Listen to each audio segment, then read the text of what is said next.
নমস্কার, শুভ সকাল। কেমন আছো সবাই? সবাইকে সুবর্ণা ভিলেজ ব্লগে আরও একটি নতুন পর্বে অনেক অনেক স্বাগত।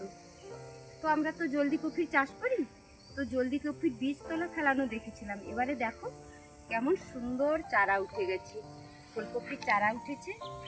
তো তার জন্য জল স্প্রে করছি, জলটা ঝাড়িতে দিচ্ছি না। জল ঝাড়িতে দিলে কি হবে, এই যে গাছগুলো আছে, চারাগুলো উঠেছে, এগুলো কিন্তু তখন পড়ে যাবে। পড়ে গেলে কি হবে, তখন গাছগুলো এত সুন্দর সোজা সোজা চারা ভালো তৈরি হবে না। তাই স্প্রেয়ার দিয়ে জল স্প্রে করে গাছে জল দিচ্ছি। দুটো চারাই ফেলানো হয়েছে, বাঁধাকপি ফেলানো হয়েছে, ফুলকপি ফেলানো হয়েছে। এইভাবেই কিন্তু আমরা ফুলকপি বাঁধাকপির পরিচর্যা নিই। আর পরিচর্যার জন্য অনেক খাটুনি এর মধ্যে। এই তো জল দিলাম, জল দিয়ে কি করব, আবার এর মধ্যে উপরে পলিথিন দেবো। আবার যখন রোদ উঠে, রোদ না উঠলে কিন্তু আমরা কাপড় ঢাকা দিই না। রোদ উঠলে কিন্তু সঙ্গে সঙ্গে এই বেডের মাপের সব কাপড় তৈরি করা আছে, কাপড় দিয়ে ঢেকে দিতে হবে, নয়তো কিন্তু আবার চারা নষ্ট হয়ে যাবে। আর কখনোই কিন্তু বৃষ্টির জল এতে একদম দেওয়া যাবে না। বৃষ্টির জল পেলে কিন্তু সব চারা নষ্ট হয়ে যাবে। এখন ছোট তো, যখন বড় হবে তখন কিন্তু আবার বৃষ্টির জল খাওয়ানো হয়, মানে লাগানোর সময় যখন হয়ে যাবে, আমরা যখন চারা বসাবো খেতে, ওই সময় কিন্তু আমরা বৃষ্টির জল খাওয়াই, তখন কিছু অসুবিধা নেই। কিন্তু এখন ছোট তো, বৃষ্টির জল দেওয়া যাবে না, নষ্ট হয়ে যাবে। এই যে দু একটা চারা কিন্তু পড়েছে, দেখছি পড়েছে। এগুলো সব গাছ গোড়াগুলো একদম সোজা হবে না, লাগাতে কষ্ট হবে, আর চারাও এত ভালো হবে না। এই কফি তলায় চারা তৈরি করাটা কিন্তু একটা আলাদা ব্যাপার আছে, অনেক খাটুনি তৈরি হচ্ছে। আর চারাটা তৈরি করতে অনেক সময়ও লাগে, অনেক পরিশ্রমও লাগে। দেখো বন্ধুরা, আজকে আমার সবজি ক্ষেতের মধ্যে অনেক কৃষক ভাই, কৃষক বন্ধুদের তোমরা দেখতে পাচ্ছ। কেন বলো তো? এই বর্ষাকালীন একটা মিষ্টি কুমড়ো বীজ ভাই দোকান থেকে এনেছিল। তো যে কোম্পানির বীজ এনেছিল, ওনারা আমার খেতে এসে আমার ফসল দেখে ওনারা অভিভূত, এত ভালো মিষ্টি কুমড়োর চাষ হয়েছে। তাই কোম্পানির মানে দাদারা এসে এনাদের নিয়ে কি করছেন, একটা সেমিনার করছেন, যে এই যে এত ভালো ফসল ফলেছে, এই দাদা করেছেন, আপনারা করুন, আপনারা লাভবান হন। তবে আমি কোনো কোম্পানির বিজ্ঞাপন দিচ্ছি না, জাস্ট দাদারা এসে ফেস্টুন টাঙিয়ে একটা সেমিনার করছেন।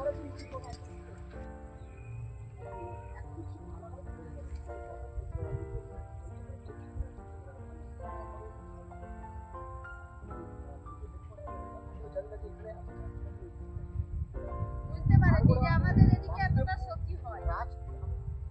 বলছি এখানে আমি দাদা ঢুকেছি, বা ওই সাইডেও চাষ আছে, নাহলে আমি রাজপুর, বাসুদেবপুর, আড়গোড়া, কুচবাসানো বাস, আর একবার ওই ভিতরে আছে, জানি না। মানে কফি চাষের সময় আসবেন, দেখবেন এবার তো আমি বুঝতে পারলাম এখানে আপনাদের ছাড় কি আছে। এই যে ছাড়ে যাচ্ছে অ্যাকচুয়ালি শীতের উচ্ছে, হ্যাঁ আগের উচ্ছের ব্যাপারে আমি বলবো, চলে এলো তাই ভেনানো সব হাইব্রিড বীজটা কি ভালো আছে? উচ্ছার কথা বলুন, আমরা উচ্ছে এই সময়টা উচ্ছে আমাদের বেশিরভাগ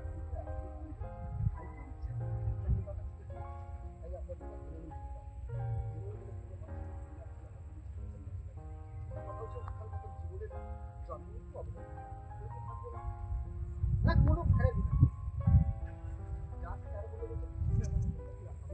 প্রথম থেকে কিছুটা পেলাম, আর্লি করে পেলাম, 13-15 হোক,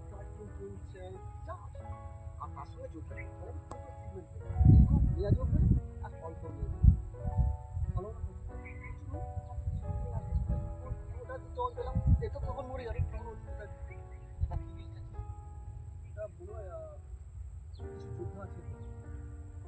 কিছু যোদ্ধা আছে, আমি দেখাবো কেন আমরা সেদিন আমাকে একবার জানালেন না। আচ্ছা আপনারা তো ফোন করতে, আপনি তো চলে গেছেন ওখানটা? না আমি যাইনি, আমি বাড়িতে ছিলাম। ভাই গিয়েছিল, বমনি গিয়েছিল, সেদিন ফটো নিয়ে যাওয়া হয়েছিল ভাইকে। আমি যখন ওই নাম্বারটা ছিল আমার না, আমিও ভাইকে বললাম, আমি তুই কেন আমাকে ফোন করে জানালি না? দাদারা এসেছিলেন, আমি গিয়ে দেখা করে আসতাম। বড় বাড়িতে আমরা দেখে নিয়েছি, এর ভিতরে আছে যোদ্ধা আছে, দেখছেন দাদা, আমরা দেখে নিয়েছি কি আছে। এই গাছটা একদম ট্রিটমেন্ট পেল না। আমার কোনো এবারে যা সবজি করেছি, ভাইয়ের অসুস্থতার জন্য আমাদের বাড়ির কোনো সবজি এবারে ট্রিটমেন্ট হয়।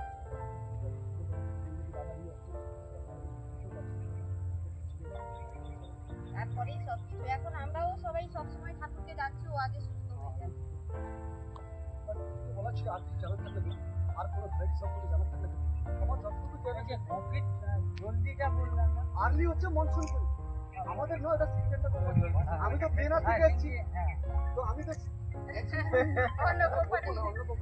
হ্যাঁ বলবো এই যে ভিএন কোম্পানির আপনাদের জলদি কি আছে? আমি এখানে এসে কেউ লাগাই যায় না, আমি আজকে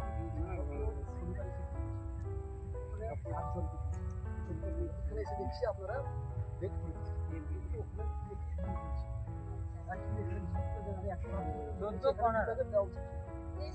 ভাই বলছিল তো যে দাদা এসে দিয়ে যাবে। আপনারা করেন, আমি জানি আপনারা করেন, কিন্তু রাজপুরে কোচিং করে আমি জানি ঠিক আছে, তুমি আপনারা কিন্তু রাজপুরের থেকে দাদা আমরা আমাদের আগে হয়ে যায়। আমার ভুল হয়ে গেছে, আমি বলছিলাম আগে 4টা ব্যাপক ছিল, 500 বিঘা চাষ হয়েছে শসা, একটা মাথায় নিয়েছি ওখানে কিছু চারা আপনাদের 500 বিঘা শসা চাষ হয়েছে। আমি অন্তত পক্ষে দিয়ে যাই, অন্তত 100 করেও লাগালে আপনারা দেখতে পাবেন যে কি আছে। আমি আরে 7 গ্রাম ওজনের পাতা, এটা আমার জানা ছিল না। 7 কত একটা আমি পড়িনি। 7 গ্রাম 10 গ্রাম হয়তো না, না, 10 গ্রাম আর নাই। আরে দাম বাড়ছে নি। মোরচুর করে কোনোদিন 10 গ্রাম হয়নি, 7 গ্রাম 7 কত একটা হয়। 7 গ্রাম 10 করে 7 টাকা। ওই আছে, ওই থাকবে, ওই সব কোম্পানি উল্টাপাল্টা করবে না। সিজনটা ভিয়েনার ভয়ার দাদা সবার জন্য কি করেছেন এখানে একটা একটা ব্যাগ নিয়ে এসেছেন ভিয়েনা সুইটস থেকে, তো প্রত্যেকে একটা করে ব্যাগ দিয়ে দিচ্ছি এখন।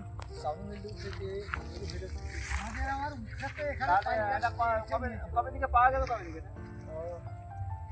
কবে থেকে এখানে এখন আরো দেরি আছে, 1 মাস দেরি। আমাদের ওই সুকুমারের কাছে পাওয়া যাবে। আমি বলবো কাটা প্যাকেট থেকে নেবেন না, এটা রিকোয়েস্ট। একটা প্যাকেট নেন, নিজেদের মধ্যে ভাগাভাগি করে লাগান, সেটা বেশ। বুঝে রেজাল্ট দেখুন, তারপরে আপনি সেটাই বেশ। এটাও জানেন, আমরাও জানি। আমাদের বেরো থেকে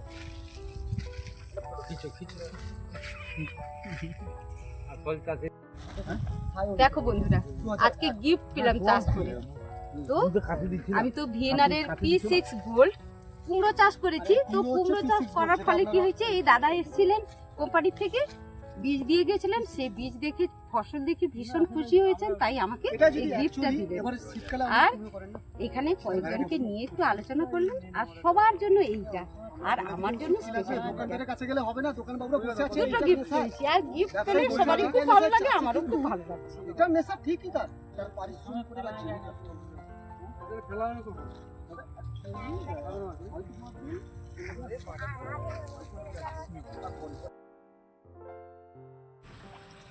এখন উচ্ছে আর কুমড়ো তুলে নিয়ে বাড়ি যাচ্ছি। আর মিষ্টি কুমড়োগুলো কি ভার জানো তো, দুই দিকে দুটো ব্যাগ নিয়েছি আর পেছনে উচ্ছে রেখেছি। তো এখন বাড়ির পথে ভীষণ গরম, আর সবাই এতক্ষণ সঙ্গে থাকার জন্য সবাইকে অনেক অনেক ধন্যবাদ, অনেক ভালোবাসা। পৃথিবীর যে যে প্রান্তেই থাকো সবাই ভালো থেকো, সুস্থ থেকো, নিজেদের খেয়াল রেখো, ঈশ্বর সবার মঙ্গল করুন। দেখা হবে পরের ব্লগে, টাটা।